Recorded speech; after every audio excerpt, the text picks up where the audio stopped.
Aujourd'hui, mon phénix s'appelle Christelle Gauzet. En 1999, elle entre dans la police nationale sur les traces de son père. Elle a 19 ans. En 2008, elle gagne Koh Lanta.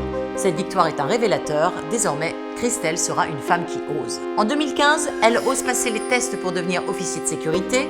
Tout se passe bien, mais elle est éliminée par le jury final qui justifie sa décision avec cette phrase « À vaincre sans péril, on triomphe sans gloire ». Sentiment d'injustice devant cette porte qui se ferme, le phénix de Christelle est en marche.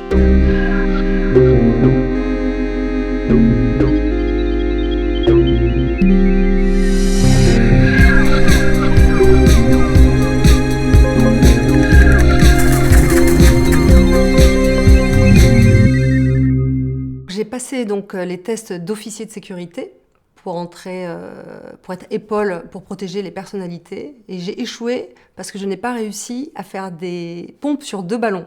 Je me suis inscrite dans une salle de sport pour réussir à faire des pompes sur 2 ballons. Ce que j'ai réussi à l'examen, mais au jury final, on m'a éliminée, me disant que je ne correspondais pas au profil.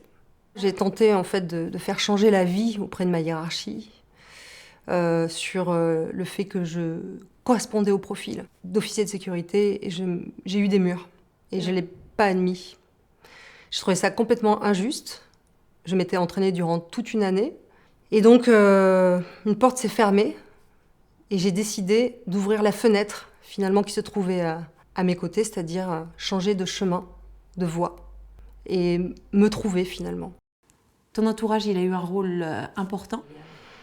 L'entourage professionnel me disait qu'il fallait accepter cette injustice, que dans les jurys, il y avait toujours de l'injustice. Alors moi, j'ai fait flic, c'était justement pour ne pas accepter l'injustice, donc je ne comprenais pas du tout cette phrase. Et mon père, qui est flic, me disait « Écoute, c'est comme ça, c'est pas grave, il y a d'autres services dans la police. » Est-ce qu'il y a eu un déclic ? Alors j'ai eu un déclic de par ma victoire à Koh Lanta, où j'ai révélé mon âme d'aventurière. Ça a duré 8 années où je me suis dit je peux faire plein de choses, de grandes choses en dehors de la police. Et puis un jour, j'ai rencontré une personne qui m'a dit un entrepreneur, c'est quelqu'un qui saute de la falaise et qui construit un avion dans sa chute. Et c'est vrai que quand la police m'a mis à la porte, si je puis dire, j'ai organisé mon premier raid féminin en parallèle de la police nationale. Cette phrase, en fait, m'a engagée à prendre ma disponibilité. Il y avait de la colère en toi à ce moment-là ? J'ai eu beaucoup de colère, parce que je ne supporte pas l'injustice. Et puis au final, avec le temps, cette colère s'apaise, et je ne regrette pas du tout mes années dans la police, parce que j'ai beaucoup appris sur le sang-froid, sur l'organisation, sur le travail en équipe, et tout cela me sert maintenant dans ma nouvelle vie. C'est quoi ton prochain rêve ?